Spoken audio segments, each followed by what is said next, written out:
Jadi mata kuliah ini mata kuliah metodologi penelitian yang hari ini saya akan coba mereview dari pertemuan pertama sampai pertemuan mid semester kemarin supaya utuh dulu dalam pembahasan kita.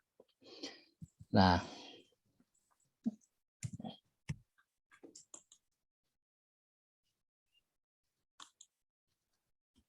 ini dalam metodologi penelitian ada kelihatan yang paling mendasar itu adalah kemampuan menulis. Ya, begitu ya Pak Aditya, Pak Eri, kemampuan menulis. Menulis adalah salah satu kemampuan bahasa yang harus dimiliki oleh setiap orang. Setelah reading, listening, speaking, setelah membaca, kemudian mendengar, dan berbicara baru menulis. Nah, jadi gitu. Ingin tahu mengukur kemampuan kita dalam menulis, coba dalam perkiraan saja, dalam 1 menit saja kita duduk, sampaikan pesan atau sampaikan ilmu pengetahuan, jangan banyak-banyak, 1 menit 50 kata saja, dan kata itu tidak berulang. Nah, gitu. Misalkan gitu, ilmu pengetahuan dan teknologi hari ini telah berkembang begitu pesat sehingga bla bla bla bla bla gitu. Dalam dunia pendidikan ilmu komputer itu wah jadi membuat masalah bagaimana seperti itu. 1 menit saja 50 kata dan kata itu tanpa berulang. Nah, gitu. Maka akan banyak kita mengalami kesulitan. Kenapa? Karena kebiasaan kita menulis kurang. Kita sering menulis dalam ini nih, dalam handphone, WA, kemudian apalagi SMS. SMS kan namanya juga short. Di WA juga kan tidak ada yang WA sampai 100 kata. Paling juga, iya, oke, bagaimana kabar? Nah, dan sebagainya. Kan gitu. Nah, kemampuan itu sekarang didukung dengan kondisi yang agak sulit untuk dihindari. Apalagi kalau kebiasaan kita itu adalah kopas, copy paste. Nah, itu semakin kita tidak berkembang kemampuan menulis kita itu. Oleh karena itu, mulai sekarang Ibu dan Bapak harus bisa belajar menulis, menuangkan ide, pikiran, pesan, kesan seperti itu dalam satu tulisan. Diusahakan tanpa kopas. Nah, begitu. Nah, karena dengan kopas nanti kalau efeknya, kalau karya ilmiah itu kan banyak sekali lah, plagiat lah, dan lain sebagainya. Yang kedua, nah, jadi begini, menulis dalam arti komunikasi adalah satu sarana untuk menyampaikan buah pikiran, pengetahuan, harapan, dan pesan. Jadi kalau dengan hanya seperti di WA kita forward dan lain sebagainya kepada orang lain, itu susah. Begitu. Kapan kita menulisnya? Begitu. Bahkan buah pikiran kita itu kalau sekarang kita ada 15 orang, saya kasih misalkan coba definisikan yang disebut dengan komputer. Dari ke-15 orang itu, maka akan membuat tulisan 15 dengan struktur dan kata ya pasti yang berbeda. Gitu. Oke lah, misalkan pertamanya komputer adalah sama, tapi ke situnya pasti beda. Coba aja nanti. Gitu. Itu buah pikiran kita. Bisa nanti komputer adalah perangkat keras, bisa komputer adalah sistem, bisa komputer adalah teknologi, wah macam-macam. Nah seperti itu. Kalau itu pure ide kita. Nah, jadi buah pikiran, pengetahuan, harapan, dan pesan itu harus ditulis dengan baik dan benar sesuai dengan pola pikiran kita. Nah, seperti itu. Kemudian yang kedua, yang berikutnya, ini menulis bagi mahasiswa atau dosen menjadi masalah yang dilematik antara esensi kemampuan diri yang tidak bisa dipaksakan dengan syarat, tugas, dan tuntutan keilmuan. Nah, begitu. Bagi saya, dosen wajib membuat artikel, membuat bahan ajar, membuat buku, dan lain sebagainya. Begitupun bagi Anda sebagai mahasiswa, mahasiswi, wajib menulis setidaknya tentang dokumen tesis. Nah, gitu. Ya, mau kita tidak bisa melihat, oh saya tidak bisa, misalkan tadi Pak Aditya atau Pak Asep dan sebagainya berkata saya tidak bisa menulis, Pak. Ya, nggak akan lulus. jadi masternya. Nah, begitu. Ya, karena walaupun harus dipaksakan. Nah, kan segala sesuatu memang dipaksakan tidak boleh. Oleh karena itu, dari mulai sekarang, kesadaran untuk bisa menulis adalah sesuatu hal yang mutlak. Nah, begitu. Kan ada peribahasa, kalau ilmu itu akan ingin berkembang, maka dengan diskusi. Begitu. Kalau ilmu itu ingin tersebar dengan luas, maka perlu dengan speaker. Luas kan? Atau internet atau voice dan lain sebagainya.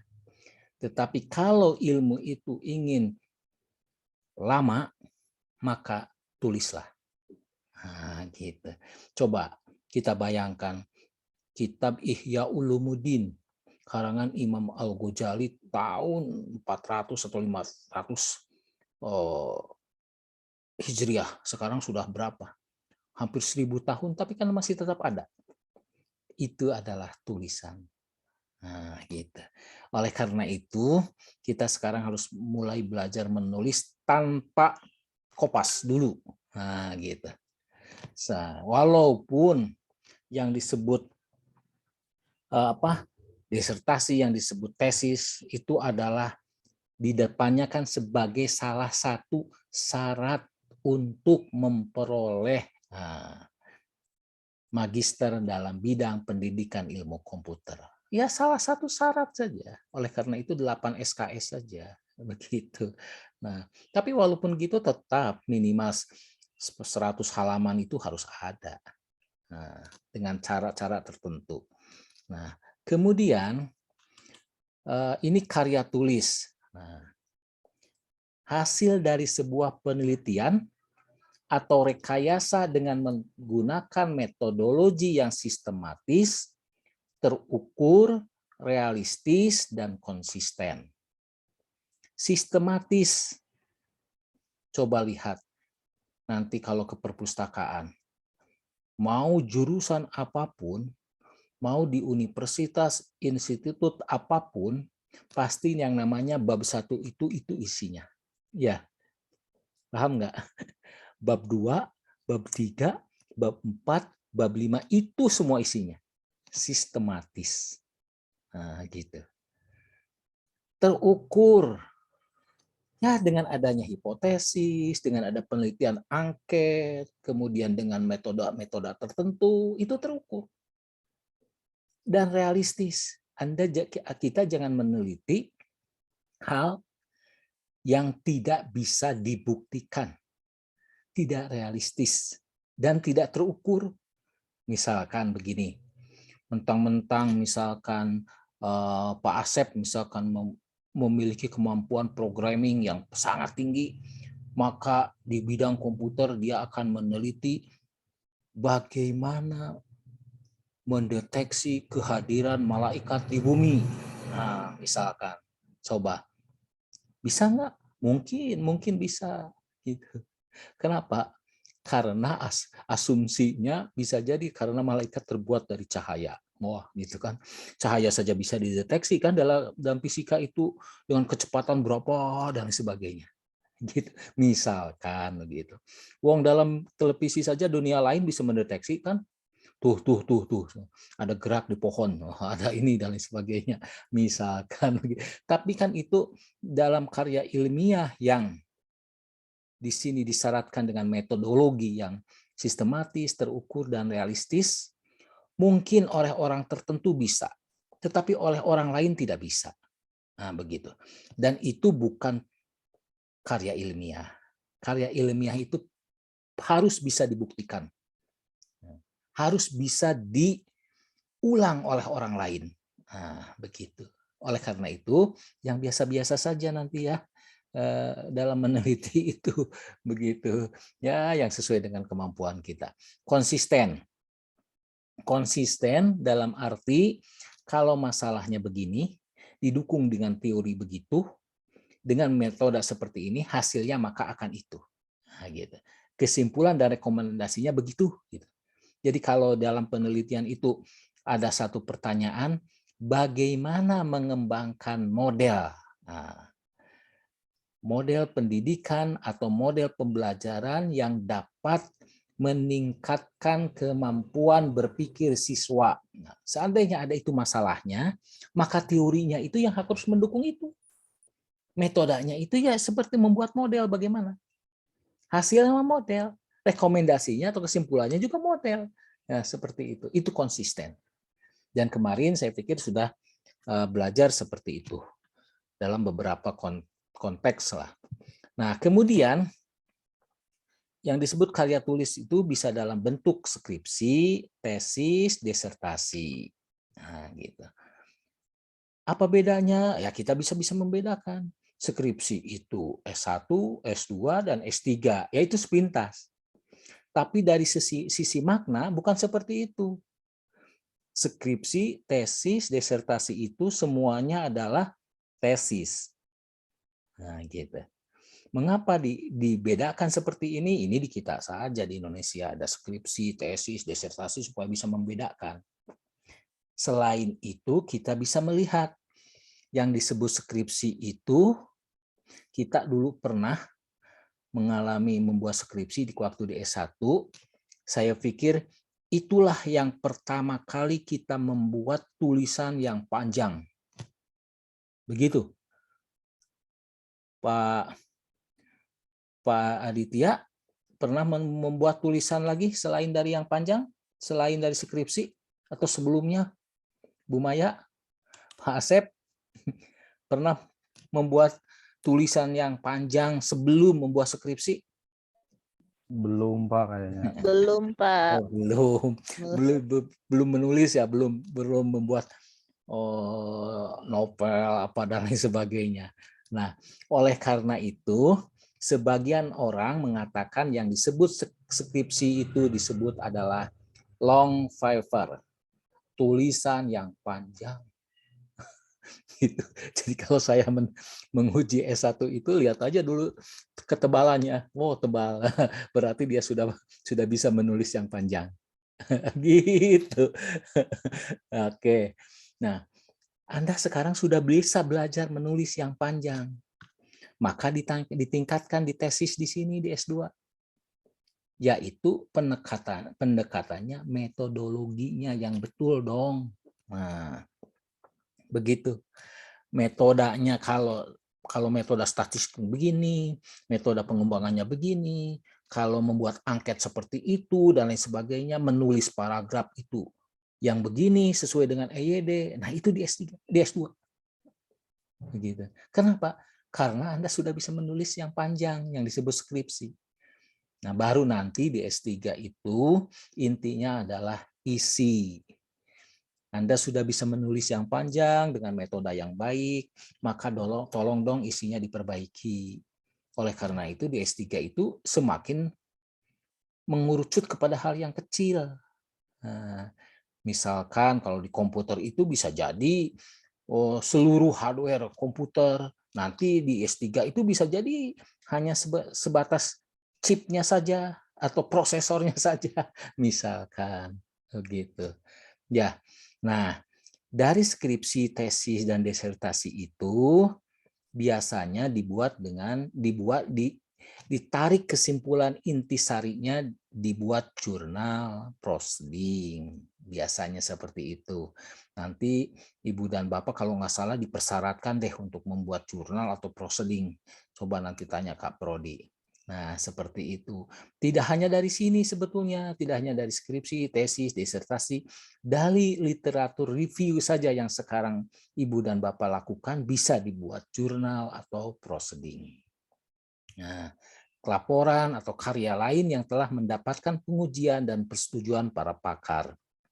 Itulah yang disebut dengan karya tulis, mendapatkan pengujian dan persetujuan para pakar. Seperti dulu kita ketika S1 kita menulis, disetujui oleh pembimbing dan diuji oleh penguji yang biasanya satu atau yang biasanya penguji itu 2 atau 3.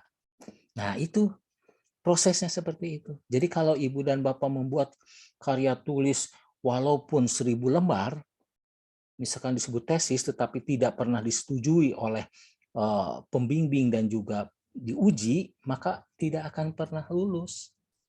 Gitu. Tidak akan disebut tesis. Nah, oleh karena itu, kemampuan kita di sini komunikasi dengan pembimbing, komunikasi dengan penguji, dan lain sebagainya sangat diperlukan sekali. Jadi penelitian itu bukan hanya sekedar menulis, kemudian sesuai dengan literatur dan sebagainya, selesai. Tidak. Di situ bagaimana kita melobi penguji, melobi pembimbing, dan kalau sedang sidang juga berargumen dengan penguji. Nah, itu yang disebut dengan karya ilmiah. Begitu, karya tulis ilmiah. Jadi tidak hanya sekedar tulisan saja. Oke, ini yang harus kita sadari. Nah, dalam pertemuan-pertemuan kemarin kan kita tidak bahas ini. Nah, jadi yang disebut dengan kemampuan menulis atau di dalam metodologi penelitian itu tidak hanya menulis sesuai dengan tata tulis ilmiah yang dikeluarkan oleh universitas, juga di dalamnya ada komunikasi, ada stabilitas emosi. Jadi kalau disalahkan, dicurat, dicoret, ini tidak boleh, itu dan sebagainya, tidak putus asa dan lain sebagainya. Di situ kemampuan kita diwujudkan. Jadi bisa jadi dalam penulisan karya tulis ilmiah itu bukan berbicara lagi tentang pinter dan tidak pinter, tapi boleh jadi emosinya stabil, dewasa, atau tidak. Nah, gitu yang harus kita pikirkan. Sebab untuk menentukan masalah itu dalam penelitian itu bisa 1, 2, 3 atau semester yang lama itu hanya memutuskan masalah saja, masalah penelitian. Dan nanti kalau Anda sekarang kuliah dalam 1 semester 15 SKS itu bisa selesai dalam 4 bulan. Coba nanti kalau sudah menulis tesis, membuat proposal saja, itu bisa lebih dari 1 semester atau lebih dari 4 bulan. Kenapa? Karena ini dari sekarang harus kita sadari. Nah, seperti itu. Nah, kemudian ini metode ilmiah, ini kemarin sudah lah. Nah, saya pikir dibahas sebelumnya yang disebut metode ilmiah itu cara menerapkan prinsip-prinsip logis terhadap penemuan, pengesahan, dan penjelasan kebenaran. Kemudian metode ilmiah itu bahwa metode ilmiah itu adalah pengejaran terhadap sesuatu untuk memperoleh suatu interrelasi satu variabel dengan variabel lain dan lain sebagainya. Nah, karena idealnya dari ilmu pengetahuan itu atau karya ilmiah itu adalah memperoleh interrelasi yang sistematis dari fakta-fakta, maka metode ilmiah berkehendak mencari jawaban tentang fakta-fakta dengan menggunakan pendekatan kesangsian yang sistematis. Kesangsian itu bukan bermakna tidak ada jawaban. Sudah ada jawaban, tapi masih sangsi. Jadi kalau ada masalah, misalkan Anda bagaimana mengembangkan model pembelajaran berbasis komputer untuk meningkatkan prestasi siswa, nah, sebetulnya Anda itu sudah memiliki jawaban dengan hipotesis itu. Anda itu, tapi jawaban itu masih sanksi, perlu dibuktikan. Nah, itu intinya. Begitu dari penelitian atau kesangsian yang sistematis. Nah, ini jenis penelitian, saya pikir sudah ini kemarin ada ya bisa dikatakan secara umum penelitian itu bisa dibagi dua lah. Penelitian dasar dan penelitian terapan. Penelitian dasar murni ini adalah pencarian terhadap sesuatu, nah, dikarenakan adanya perhatian dan keingintahuan terhadap hasil suatu aktivitas tanpa memikirkan titik terapan. Hasil dari penelitian dasar adalah pengetahuan umum dan pengertian tentang alam serta hukum-hukumnya. Pengetahuan umum ini merupakan alat untuk memecahkan masalah-masalah praktik meskipun tidak memberikan jawaban menyeluruh untuk tiap masalah tersebut. Nah, ini penelitian dasar murni. Bisa jadi yang meneliti ini ya para filosof, kemudian para nabi yang menghasilkan sesuatu yang utuh atau yang baru gitu untuk diterapkan atau menghasilkan hukum-hukum. Misalkan kalau dulu di fisika itu ada hukum bagaimana hidrolik misalkan, atau hukum bagaimana air itu selalu mengalir ke bawah, kecuali apabila air itu menjadi embun atau menjadi awan. Nah, bisa seperti itu. Nah, jadi ini pengetahuan murni atau pengetahuan dasar. Jadi tanpa memikirkan terapan. Jadi kalau ada masalah bagaimana mengembangkan mengembangkan model pembelajaran untuk meningkatkan prestasi belajar, itu bukan murni. Karena apa? Masih memikirkan titik terapannya. Bahwa model ini akan diterapkan supaya apa? Supaya meningkat prestasi belajarnya. Nah, begitu. Nah, yang kedua ini penelitian terapan. Penelitian yang hati-hati, sistematik, dan terus-menerus terhadap suatu masalah dengan tujuan digunakan untuk keperluan sesuatu. Seperti tadi, masalahnya misalkan bagaimana mengembangkan model pembelajaran berbasis komputer untuk meningkatkan prestasi belajar siswa. Nah, ini ada keperluan sesuatu untuk meningkatkan. Apakah ada hubungan antara kecerdasan seseorang misalkan dengan prestasi belajar? Nah, itu memiliki keperluan tertentu interrelasi. Nah, seperti itu. Hubungan ekonomi siswa dengan motivasi belajar. Nah, jadi ada hubungan itu. Ya, oleh karena itu, ya setidaknya inilah dua dasar ini. Kalau toh ada nanti jenis-jenis lain, itu sesuai dengan pendekatan, sesuai dengan pengetahuan, sesuai dengan pembahasan yang lainnya. Nah, ini mulai kegiatan penelitian. Nah, jadi kalau kita hari ini itu masih kosong seperti ini, apa ya yang akan diteliti itu? Nah, baru kita cepat membuat kerangka dari total riset yang ada. Nah, gitu. Di sini totalnya penelitian itu seperti ini. Di sini tidak mengatakan penelitian itu di bumi, di laut, atau di udara, pokoknya total. Atau masalah komputernya itu apa, untuk pendidikan, untuk kesehatan, untuk apa, dan sebagainya.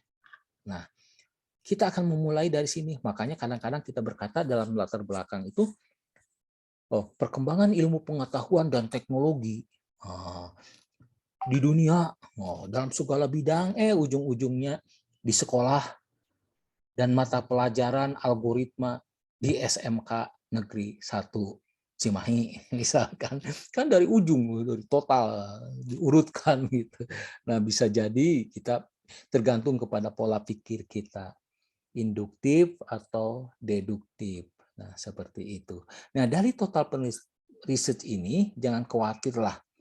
Jadi kalau Ibu Warjukni itu ingin meneliti tentang pendidikan, tentang komputer untuk pendidikan, ya masih banyak lah, mau di pegunungan ke, mau di laut, mau di kota, kemudian mau dalam mata pelajaran apa, mau sekolah SMP, SD, SMA, SMK, masih banyak luas. Jadi jangan susah begitu. Nah, dari semua yang diteliti itu, yang efektif diteliti itu sedikit. Makin kecil kan, ini yang efektif gitu. Bisa jadi kalau ibu dan bapak berangkat ke mana itu, ke BEC misalkan, beli komputer, ini komputer saya rusak. Nah, gitu. Kata teknisi itu, oh itu ininya ibu bapak diperbaiki atau ini sebabnya dan lain sebagainya. Itu research efektif. Nah, tapi kenapa mereka itu teknisi itu tidak menjadi sarjana, tidak menjadi master ilmu komputer? Karena dia hanya meneliti kebiasaan. Gitu. Kenapa? Karena dia tidak menulis dan tidak terdaftar di salah satu universitas yang atau institut yang waktunya dan lain sebagainya terdeteksi. Seperti itu banyak. Kayak orang tua kita. Kalau saya mungkin orang tua saya itu petani dulu lah. Suka tahu mengapa ini pohon cabai itu misalkan daunnya pada merah. Udah tahu dia sebabnya. Gitu. Kenapa? Dari setiap musim. Terus dia amati dan lain sebagainya. Bisa jadi ada ulat lah di dalamnya, di dalam tanah atau di luar dan lain sebagainya, atau sedang musim lah dan lain sebagainya. Tetapi kenapa orang tua kita yang ahli petani itu tidak jadi sarjana? Karena tidak pernah menulis skripsi yang sesuai dengan tadi metodologi tertentu, sistematik, terukur, konsisten. Nah, seperti itu.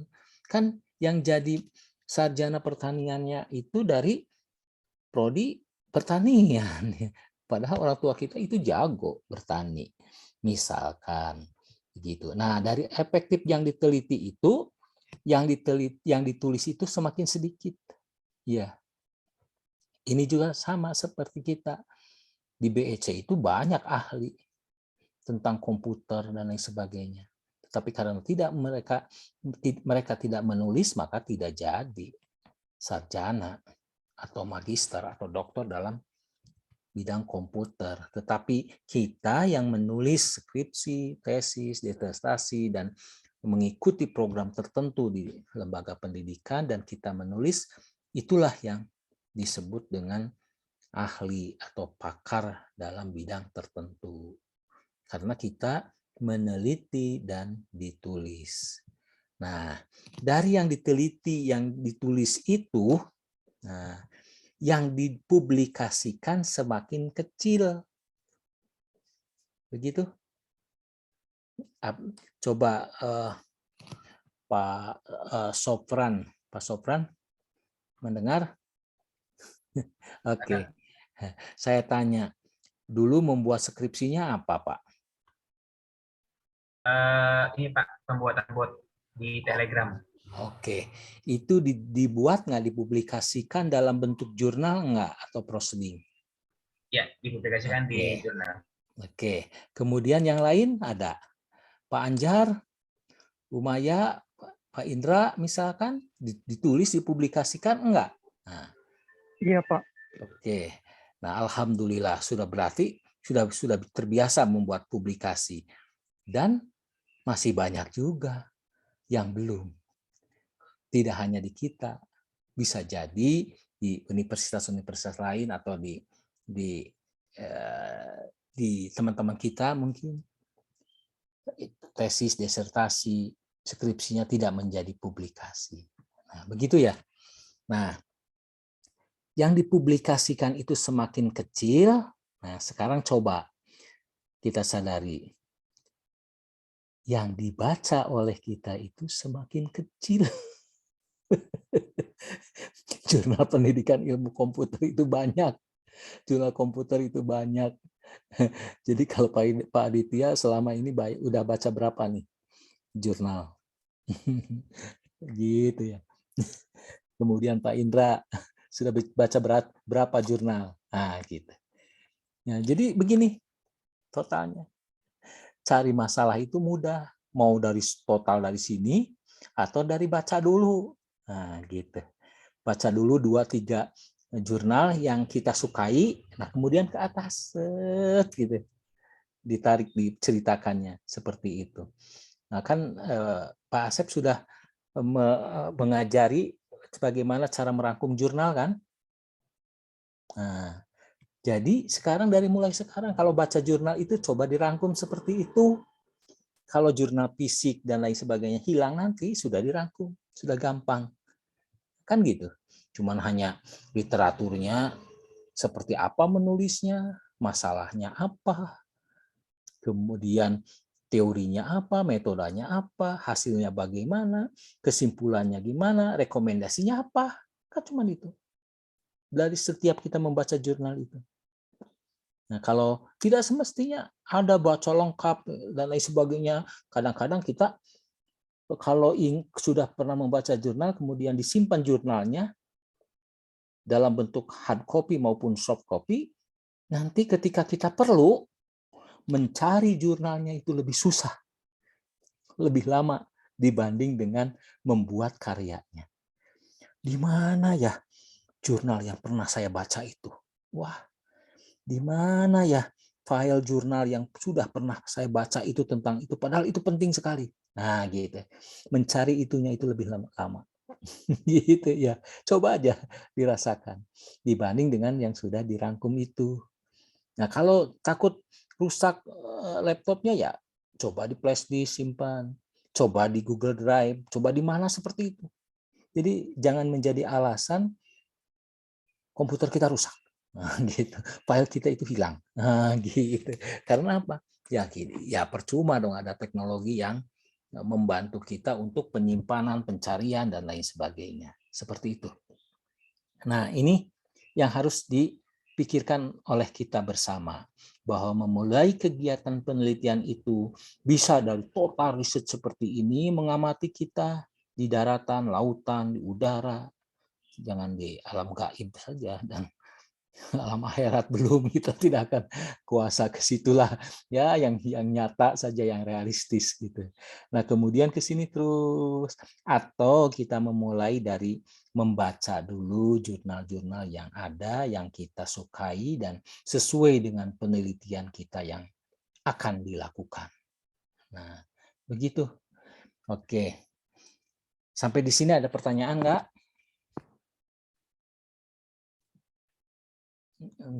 Dilanjut?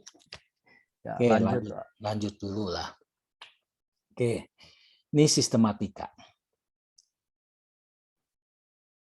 Menulis ya, karya ilmiah, metodologi penelitian. Mulailah dengan kata pertanyaan, masalah. Nah, gitu. Mengapa ya? Nah, anak belajar, misalkan siswa SMP itu lebih suka belajar game atau main game dibanding dengan pembelajaran misalkan sejarah. Misalkan itu pertanyaan. Begitu. Dari kesangsian tadi. Nah, kita tidak memulai penelitian itu dengan judul. Anda jangan terbalik begitu. Judulnya apa? Judul mah bisa belakangan nanti begitu. Masalahnya apa? Kemudian dideskripsikan dengan pertanyaan penelitian seperti apa. Nah, mulailah dari situ. Dari sanksi.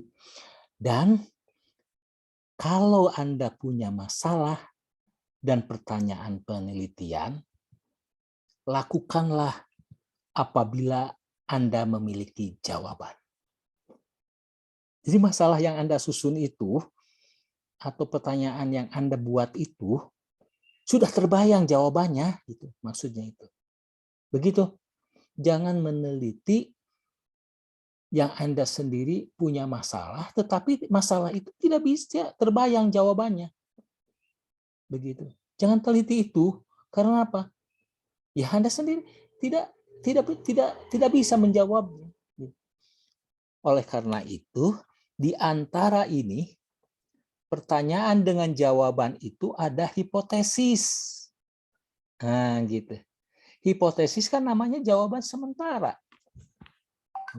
Enggak, saya tidak akan menggunakan statistik dalam meneliti. Boleh. Saya akan membuat pengembangan, rekayasa, membuat sistem, dan lain sebagainya.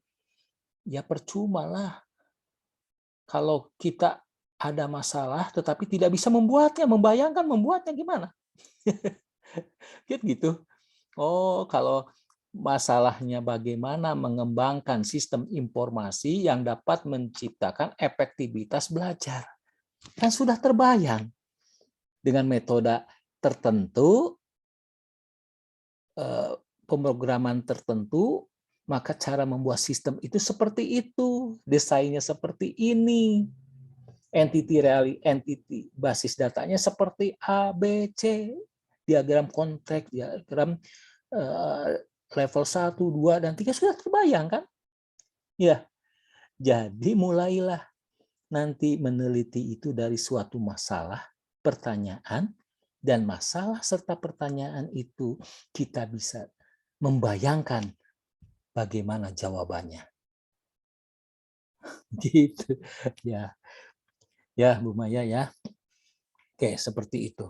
Nah, pertanyaan penelitian itu atau masalah penelitian itu, itulah yang disebut dengan judul.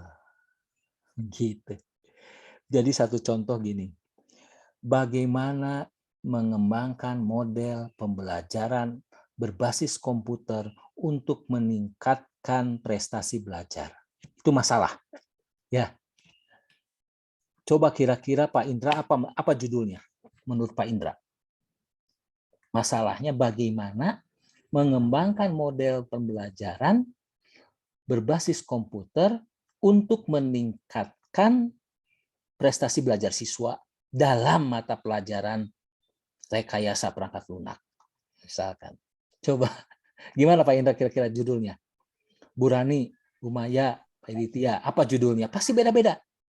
Coba, siapa yang bisa berkata? Kedengar nggak masalahnya? Pertanyaannya? Iya Pak, kedengeran Ya. Pak. Coba judulnya apa Pak Indra kira-kira kalau begitu? Mungkin seperti ini Pak ya, tadi kan rada panjang juga tadi sih. Ya. Mungkin seperti ini, perancangan model pembelajaran bla bla bla bla, model pembelajaran ini apa untuk meningkatkan Prestasi belajar siswa lah. prestasi belajar siswa pada mata pelajaran administrasi infrastruktur jaringan. Oke. Bu Rani kira-kira apa Mak judulnya kalau masalahnya tadi saya sebutkan? Ya Pak, tadi kita menyimak ya. Menurut saya implementasi metode pembelajaran A untuk meningkatkan hasil belajar siswa pada mata pelajaran sistem komputer misalnya. Oke. Satu lagi Bu Maya. Oke. Pak Adit. Pengembangan apa judulnya?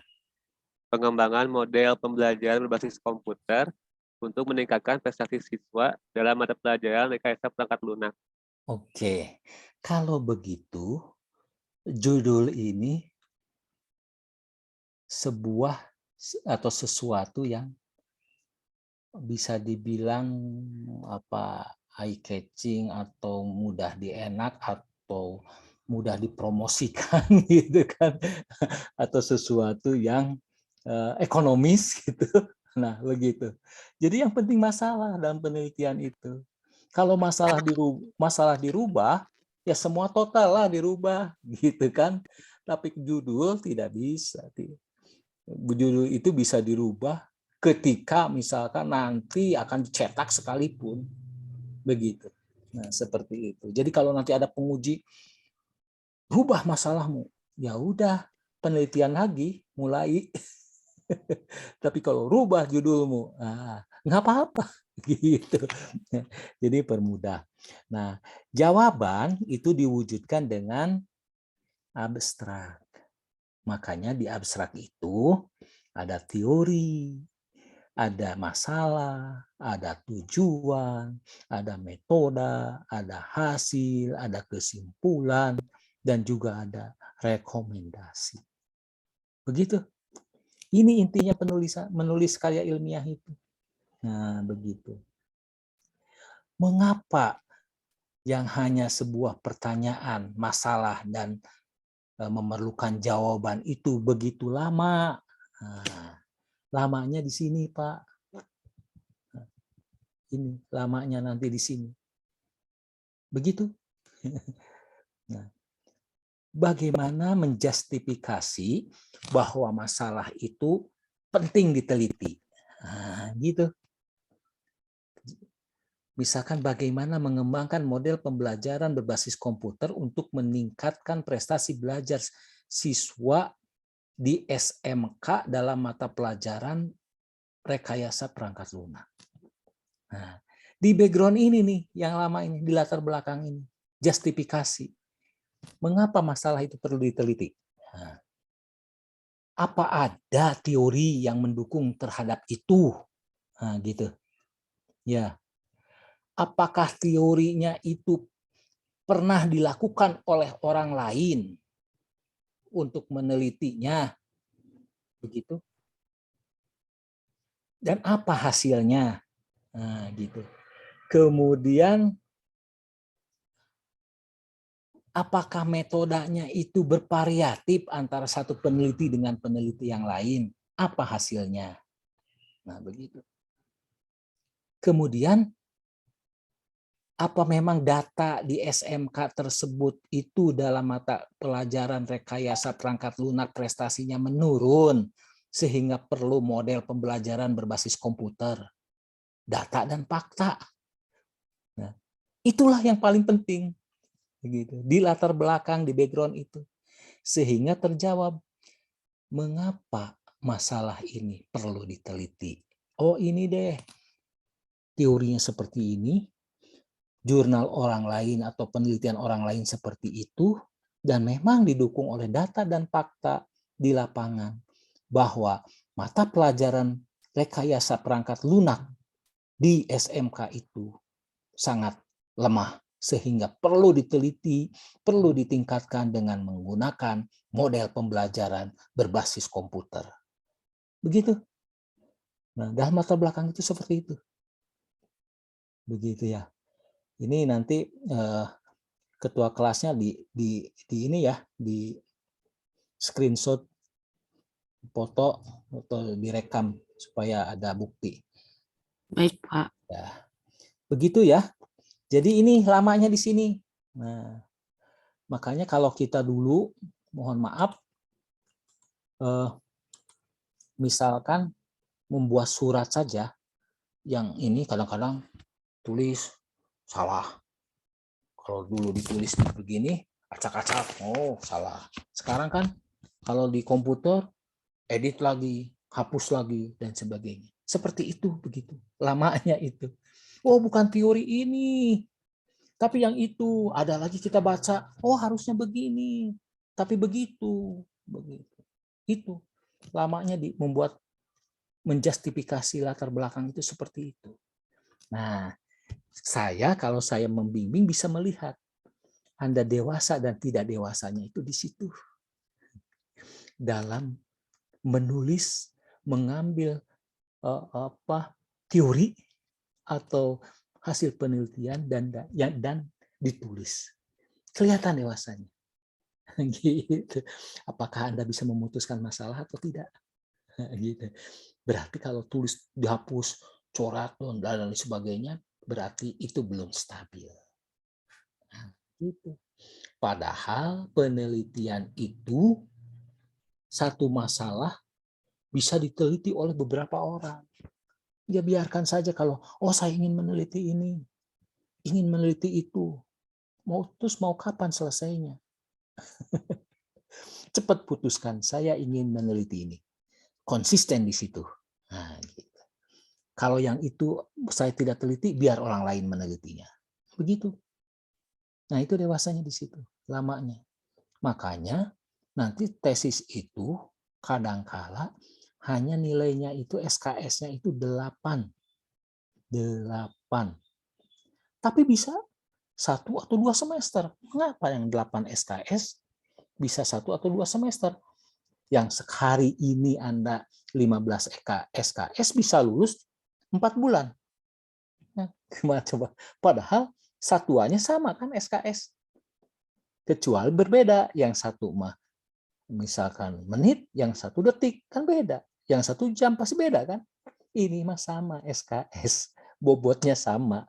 8 SKS dengan 15 SKS itu, 15 SKS itu lebih banyak dibanding dengan 8. Pertanyaannya, mengapa yang 8 SKS tesis itu pelaksanaannya bisa lebih lama dibanding dengan 15 SKS mata kuliah? Jawabannya Anda sendiri. Yang seperti tadi, ada kedewasaan, ada konsistensi, ada apa dan lain sebagainya. Itu skripsi. Ada komunikasi. Kalau Anda membangun komunikasi tidak baik dengan pembimbing, ya repotlah. Gitu. Jangankan mau bertemu, jangankan mau menyerahkan draft, bertemu saja nggak mau. Nah, kalau begitu yang terjadi, daripada menghambat, bilang kepada Kaprodi, kalau boleh saya ganti pembimbing. Kenapa? Sudah tidak bisa berkomunikasi dengan baik. Daripada terus-terusan. Itu hak Anda. Begitu ya? Ya, begitu Pak Adit, kemudian Bu Arcukni dan sebagainya. Jadi jangan terlalu kaku. Nah, di latar belakang. Ini review jurnal, kemudian review penelitian orang lain, review data dan lain sebagainya. Kemudian ada review untuk merumuskan masalah dan lain sebagainya di sini. Kemudian objektif. Jadi kalau pasti konsisten, harus konsisten antara masalah dengan tujuan. Nah, begitu. Misalkan begini, masalahnya, bagaimana mengembangkan model pembelajaran berbasis komputer untuk meningkatkan prestasi belajar siswa dalam mata pelajaran RPL. Tujuannya apa? Mengembangkan, untuk mengembangkan. Gitu. Jadi kalau bagaimana mengembangkan masalah, tujuan untuk mengembangkan. Nah, itu konsisten. Begitu. Nah, nanti terus teorinya juga harus konsisten, teori dalam mengembangkan model pembelajaran komputer dan prestasi serta rekayasa perangkat lunak dan sebagainya. Itu konsisten seperti itu maksudnya.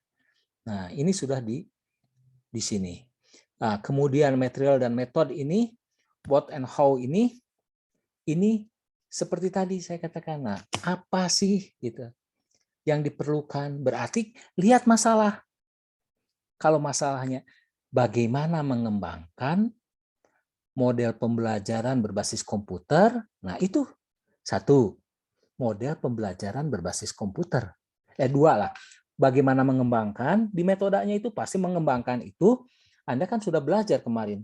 Kalau dalam mata pelajaran apalah, kalau tidak SDLC, waterfall, dan lain sebagainya kan, yang penting ada analisis, desain, nah, seperti itu, implementasi dan testing kan, udah pernah belajar kan itu. Nah, itu metode untuk menjawab bagaimana mengembangkan, nah, gitu. Kemudian model pembelajaran berbasis komputer, kan banyak model pembelajaran berbasis komputer. Searching aja. Komputer aided, komputer berbasis komputer instruksional design, dan lain sebagainya. Seperti itu. Nah, apa sih yang setelah itu? Itu dua teori itu. Kemudian yang ketiga, apa sih yang disebut prestasi belajar itu? Kan gitu. Apa sih yang disebut prestasi belajar itu? Oh, prestasi belajar itu misalkan merujuk kepada pendapatnya belum itu afektif knowledge afektif, kemudian psikomotor apa itu? Kognitif, afektif, psikomotor misalkan. Apakah itu yang disebut prestasi belajar? Nah, kalau rekayasa perangkat lunak itu kan mata kuliah saja objek. Boleh jaringan, boleh tadi dalam bidang internet, boleh dalam pengolahan kata, data dan sebagainya. Nah, seperti itu. Setidaknya itu begitu dalam how, what, how itu. Dan pertanyaan yang lainnya lah ini boleh ditambahkan. Nah, ini seperti itu. Nah, kemudian hasil. Nah, kalau begitu, kalau masalahnya misalkan tadi Anda katakan bagaimana mengembangkan model pembelajaran berbasis komputer untuk meningkatkan prestasi belajar siswa, hasilnya itu pasti dua. Satu, pengembangan model yang dengan menggunakan analisis tadi kan, nah, gitu, yang menggunakan analisis desain implementasi testing yang apakah SDLC atau waterfall atau apa dan sebagainya. Nah, itu pasti hasilnya itu pengembangan sistem, pengembangan model. Yang kedua, meningkatkan statistik. Nah, jadi gitu. Dua itu hasilnya. Jadi kalau di review tadi itu ada data dan fakta bahwa nilai rekayasa perangkat lunak itu 5, dikatakan kecil. Nah, setelah kita membangun model pembelajaran berbasis komputer itu diterapkan, maka hasilnya menjadi 7, ada peningkatan 2. Nah, itu hasilnya. Jadi 2 itu. Nah, jadi hasilnya itu model pembelajaran berbasis komputer dan juga hasil statistik peningkatan. Itu hasil penelitian. Nah, ketika dibahas di sini, ada pembahasan kan, diskusi. Nah, oh, kenapa misalkan begini? Nanti di suatu saat Anda akan menemukan di interpretasi ini model pembelajaran yang Anda buat model pembelajaran berbasis komputer yang Anda kembangkan itu dinilai oleh pakar, ya, oleh pakar komputer dan pakar materi dan lain sebagainya, pakar komunikasi dan sebagainya, dinilai 70 misalkan, ya, 70 atau 80 lah nilainya. Tetapi mengapa, nanti ada pertanyaan, mengapa model pembelajaran yang Anda kembangkan itu dinyatakan nilai baik atau lebih baik oleh pakar, tetapi mengapa peningkatan prestasinya itu cuma 0,2? Gitu. Paham nggak? Ini model pembelajaran nih, anggap ini model pembelajaran. Nah, dinilai oleh para pakar itu, pakar komputer, pakar materi, pakar metode, pakar komunikasi, pakar bahasa misalkan dan lain sebagainya, tergantung pada Anda, dinilai 90. Baik kan itu? Tetapi mengapa peningkatan prestasinya itu dari 5 menjadi 7, 2 berarti. Mengapa alat yang baik ini nilainya itu meningkatnya itu cuma 2? Nah, di sini Anda harus jelaskan di diskusi di sini. Nah, bisa jadi ini bahannya bagus, modelnya bagus, tetapi anak misalkan menghadapi masalah di komputer, nah, gitu, atau akses internet, sehingga anak menjadi stres, tidak bisa belajar dengan baik, maka peningkatannya sedikit. Tapi ada kan yang meningkatnya menjadi 4 gitu, dari 7 dari 7 misalkan menjadi 10 begitu atau bagaimana. Nah, itu dibahas. Nah, gitu maksudnya gitu. Jadi alat yang baik, model yang baik saja dengan situasi dan kondisi yang berbeda antara siswa yang satu dengan yang lain atau sekolah yang satu dengan sekolah yang lain akan menghasilkan prestasi yang berbeda. Nah, begitu. Supaya itu dijawab di diskusi di sini. Seperti itu. Nah, jadi tidak ada pertanyaan lagi. Di sidang itu kan begitu. Mengapa sih kamu membuat model, capek-capek membuat model berbasis komputer, lama dan lain sebagainya. Tapi meningkatnya itu cuma 0,01 misalkan. Iya, meningkat. Hipotesis terjawab. Kita tidak mempermasalahkan jawaban hipotesis berhasil atau tidak. Hipotesis itu bisa saja terjawabnya itu 0,0000007 misalkan, bisa, boleh. Kenapa? Meningkat. Itu terjawab. Tapi pertanyaan berikutnya itu, gitu. Nah, mengapa Anda mau dari Cimahi ke Bandung misalkan menggunakan motor dengan moge yang 1000 cc menghabiskan waktu 2 jam. Padahal dengan motor yang jadul saja bisa 1,5 jam. Nah, gitu. Berarti kan ada perbedaan skill, perbedaan hambatan, perbedaan dalam dirinya mungkin santai dan lain sebagainya, seperti itu. Nah, ini prosesnya itu membuat lama. Nah, tapi semuanya itu, nah ini abstrak ini. Setelah selesai penelitian dengan menjawab masalah didukung oleh teori, metode tertentu, hasil tertentu, kemudian hasilnya begini dan diskusikan, wujudkan dalam bentuk abstrak, akhir. Nah, yang isinya ada tujuan, hasil, conclusion, dan implication. Seperti itu. Nah, ini sudah selesai nanti penelitian itu. Nah, atau draft tesis itu sudah selesai. Nah, bahkan mungkin nanti disetujui oleh pembimbing. Apa cukup disetujui? Ini mungkin selesai dari Anda, nanti ditandatangan oleh pembimbing. Apa itu sudah cukup? Belum. Sebab belum disetujui, diuji oleh para pakar. Makanya ada sidang. Di Pasca itu ada sidang 1, sidang 2. Nah, kalau di Ilkom S1 ada sidang prasidang namanya dengan sidang. Nah, ini sama saja sih sebetulnya seperti itu. Nah, itulah selesai penelitian itu. Nah, saya ingatkan sekali lagi bahwa dalam menulis seperti ini, kemampuan menulis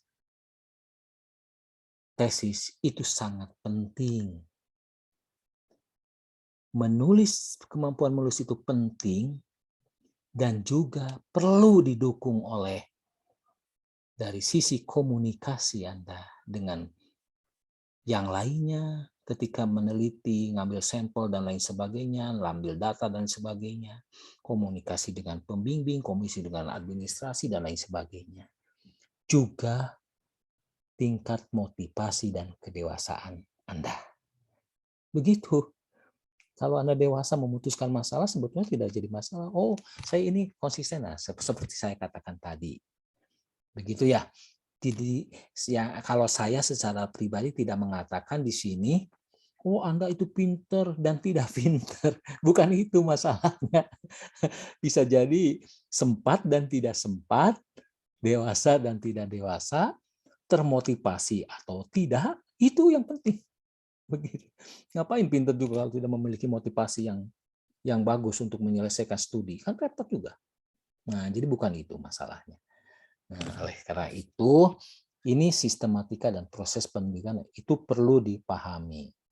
Nantilah kalau bagaimana merumuskan masalah, saya pikir kemarin sudah dibahas juga metode ini, metode itu, dan sebagainya, cara merangkum jurnal, membaca jurnal, dan sebagainya, itu bisa sedikit demi sedikit nanti.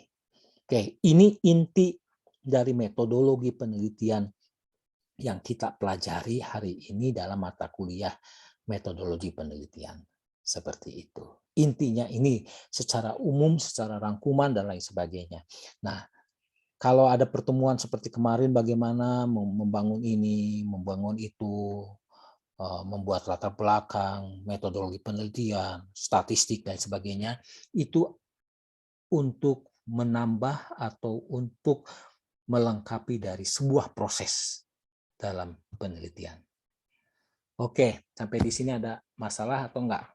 Ada pertanyaan atau tidak? Silakan. Maaf Pak, izin bertanya Ya. Pak.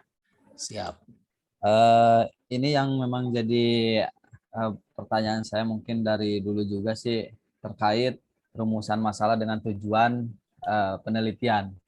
Nah, biasanya kan ada yang menyebutkan bahwa ketika kita misalkan kita merumuskan 3 hal, maka tujuannya pun harus ada 3 juga. Apakah harus seperti itu di dalam setiap penelitian, ataukah boleh dikembangkan lagi ketika kita buat 3 rumusan masalah, maka tujuannya kita kembangkan jadi 4, 5, dan seterusnya.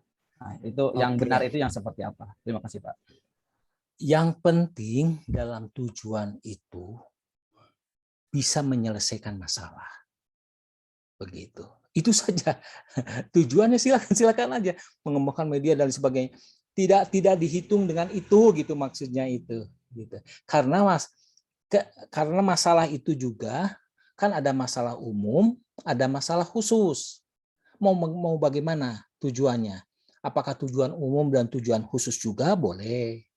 Apakah nanti misalkan tujuan khusus juga dikecilkan lagi menjadi pertanyaan penelitian dan tujuannya mau mengikut pertanyaan penelitian dan sebagainya? Tidak juga, boleh juga begitu. Jadi bukan dilihat dari situ.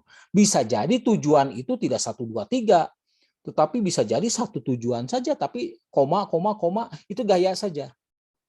Yang penting bagaimana masalah itu bisa tujuan itu bisa untuk menggambarkan dari masalah penelitian seperti itu.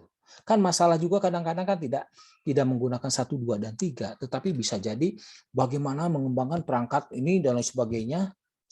Tujuannya mengembangkan perangkat dan sebagainya. Tapi nanti ada pertanyaan, ada hipotesis dan lain sebagainya. Tidak. Yang penting konsistensi di situ saja. Tidak dalam 1, 2. Ada sih masalah yang satu masalah tapi tujuan banyak, boleh. Gitu. Kan cuman menyandarkan tujuan itu kemana? Nah, gitu. Apa ke pertanyaan penelitian atau ke output yang ingin diciptakan, yang ingin dicapai, seperti itu. Yang penting ada kita saja bisa mengatakannya seperti itu. Atau ya kita sendiri yang apa istilahnya itu yang mampu untuk mendeskripsikan, nah seperti itu. Terhadap yang penting konsisten aja lah intinya, masalah, tujuan, metode, teori, hasil, seperti itu. Kan tidak mungkin kita memiliki tujuan, ngapain tujuannya ke sana tapi kita tidak ingin menyelesaikan masalah tertentu. Misalkan seperti itu. Begitu ya, Pak. Jadi boleh itu hanya sebuah ini saja, gaya menyampaikan, gaya tulisnya saja. Seperti itu. Atau bisa jadi masalahnya besar tetapi dibatasi. Dan apakah tujuannya ingin mencapai masalah yang besar atau yang pembatasan? Nah, gitu. Bisa jadi seperti itu. Kan biasa kita mengatakan bahwa masalahnya besar, tapi di bawahnya ini karena disesuaikan dengan berbagai alasan ilmiah, maka saya akan mengambil masalah dalam bidang ini. Nah, tujuannya yang mana? Ya ke yang kecil itu, bukan yang besar. Gitu. Seperti itu. Begitu kira-kira. Silakan yang lain kalau ada, atau yang tadi juga belum jelas boleh. Izin bertanya, Pak. Ya, silakan. Kalau rumusan masalah itu apakah harus selalu poin, Pak, atau boleh paragraf gitu penulisannya? Gaya penulisan aja sih, tapi nggak tahu. Aturan rumusan masalah itu padat, singkat, jelas. mau pakai poin, mau pakai paragraf. Yang jelas, satu rumusan masalah itu syaratnya pertanyaan. Pertanyaan itu singkat, padat, jelas. Yang ketiga, yang berikutnya, syarat pertanyaan itu mengandung, mencerminkan metode, gitu, dan tujuan, gitu. Itu masalah, gitu. Satu contoh begini, seperti saya katakan tadi, bagaimana mengembangkan model pembelajaran berbasis komputer untuk meningkatkan prestasi belajar siswa. Coba bayangkan. Satu pertanyaan, oke, ya. Dua, singkat, padat, dan jelas, itu ada ukuran katanya. Tidak boleh misalkan 50 kata itu. Kalau nggak salah ada ukurannya 15 kata lah, gitu. Ya, tapi itu tidak ada yang mengatakan 20 boleh dan sebagainya, itu nggak jadi masalah. Nah, ada metode, ada pertanyaan, ada metode, ada susunan kata jelas padat. Metodenya sudah pasti kan, mengembangkan kan, dan prestasi itu kan dengan menggunakan uji. Nah, seperti itu yang penting dalam merumuskan masalah itu. Begitu. Jadi bukan apakah mau pakai narasi atau pakai pointer dan lain sebagainya, itu tidak jadi masalah. Nah, ada juga sih seperti ini. Nanti misalkan masalah umum, masalah yang saya akan teliti adalah bagaimana mengembangkan model pembelajaran berbasis komputer untuk meningkatkan prestasi belajar siswa. Oke? Itu dibagi. Satu, bagaimana mengembangkan model pembelajaran. Dua, bagaimana misalkan menguji efektivitas. Ketiga, bagaimana apa kendala dalam mengimplementasikan model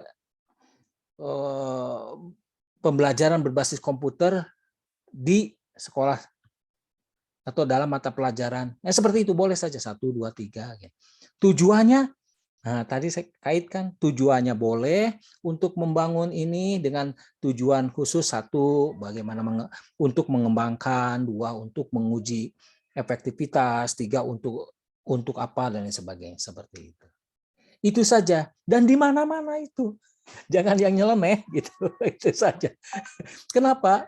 Supaya orang bisa baca dan supaya orang bisa mengikuti itu jejak kita atau membuktikan yang punya kita, bisa jadi seperti itu. Dan penelitian itu. Begitu. Ya, begitu Pak Heri ya. Nah, jadi itu hanya gaya menulis saja gitu. Oke, silahkan. Siapa lagi? Masih ada? Pak, izin bertanya, Pak. Oke. Kalau ini kembali lagi ke pembahasan jurnal, pencarian jurnal, Pak. Saya lebih ke pertanyaan sih, apakah Bapak sendiri gitu pernah nggak nemuin jurnal yang setelah dibaca panjang-panjang ternyata kita bisa nilai kan ya, ternyata ini tidak berkualitas gitu, Pak. Nah, itu kan bisa jadi apa ya, udah dibaca ternyata nggak berkualitas. Itu satu ya, Pak. Terus tipsnya nih, Pak, kan udah sering nih menemukan dan membaca jurnal. Nah, yang kira-kira ini sih kurang berkualitas. Ini yang berkualitas. Nah, itu tipsnya apa, Pak? Karena sampai saat ini sih saya baca nggak dapet terus gitu. Orang oke. Orang tertentu dengan baca abstrak saja sudah selesai sebetulnya. Begitu. Kan di abstrak itu ada masalah, ada tujuan, ada pembahasan, ada hasil, ada kesimpulan, juga ada rekomendasi. Begitu. Kalau saya sih mengutamakan baca abstraknya dulu. Begitu. Kalau ingin memperkuat masalah, saya baca latar belakangnya. Begitu. Mengapa itu penting diteliti? Itu latar belakang itu begitu jawabannya. Dari abstrak itu sudah diketahui bahwa masalah ini diteliti. Saya ingin tahu alasannya apa. Nah, latar belakang. Begitu. Tergantung tujuan, kata saya. Tergantung tujuan. Kalau ingin mengetahui metodenya dari latar belakang langsung ke metode. Begitu. Kalau ingin tahu hasilnya, ya begitu saja. Saya pikir di abstraksinya sudah ada hasilnya. Hasilnya itu kan kalau pengembangan, ya pengembangan dengan menggunakan metode ini hasilnya begitu, dan juga peningkatan prestasi dengan misalkan ada orang menyebutkan hanya sekedar meningkat atau dengan 0,05.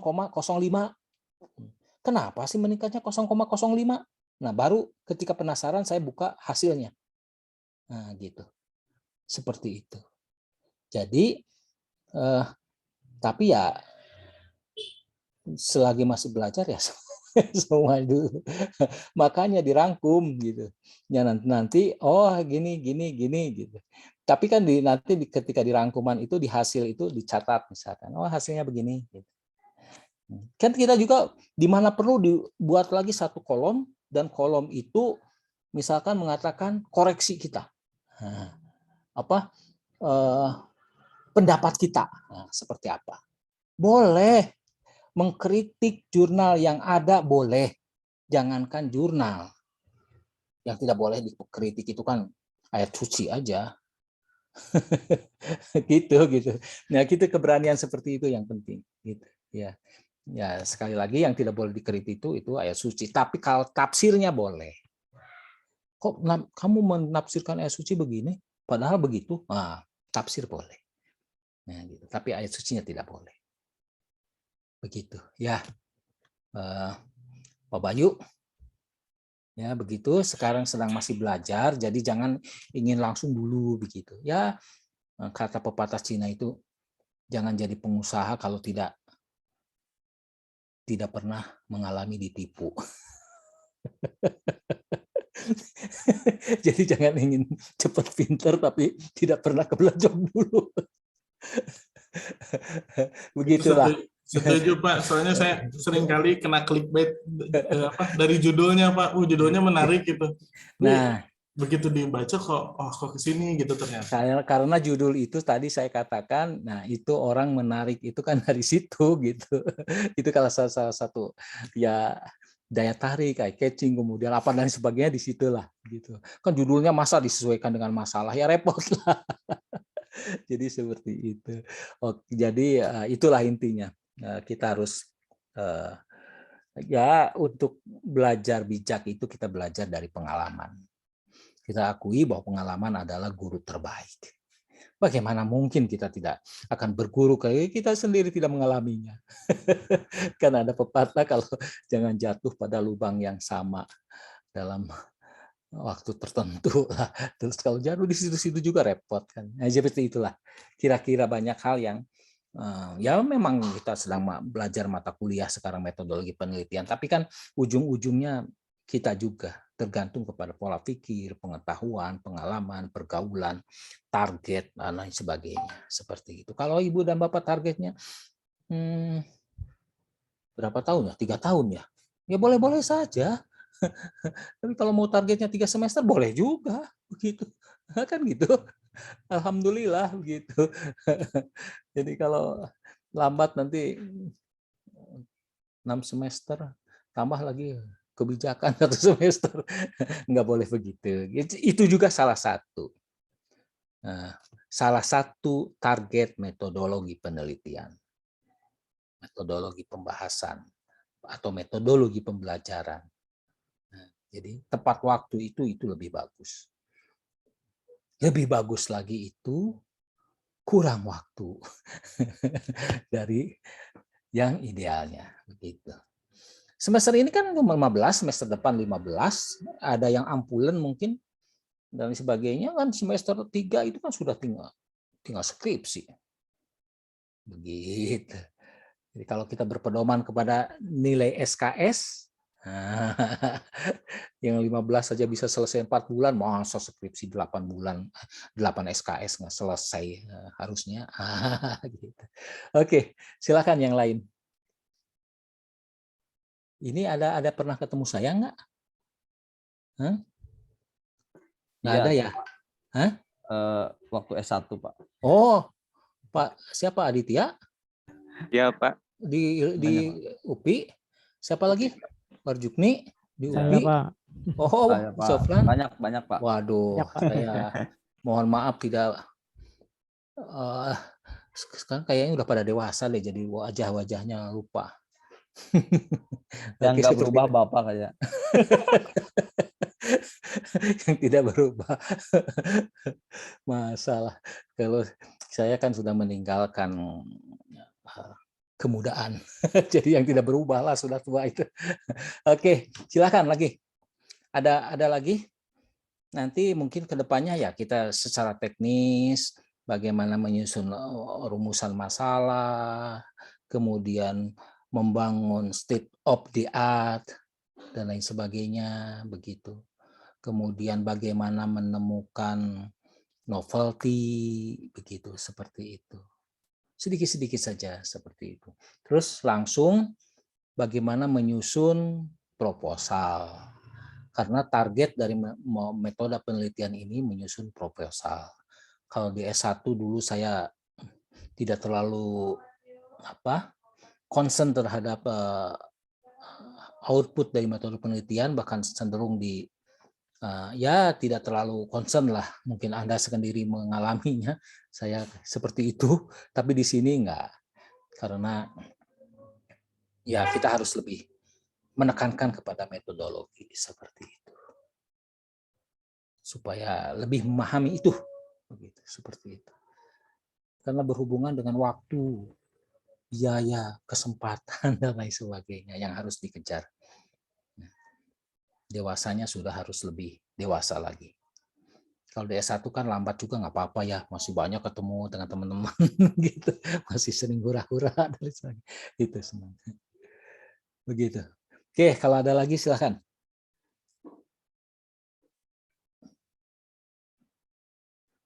Ya, kalau bisa buat grupnya tuh ya supaya gampang. Grup Medlit. Nanti kalau sudah selesai ini aja hapus lagi gitu. Untuk kayak ngirim metode ini kan materi ini bisa di spot atau bisa di WA, lebih yang mana yang lebih mudah lah. Seperti itu. Begitu. Oke, kalau begitu hari ini cukup ya pertemuan kita, dan nanti Pak ketua kelas nanti siapa? Bu Wani, Pak. Hah? Wani.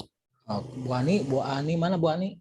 Bu Wani, Pak Wani. Oh, Bu Ani ini. Oke.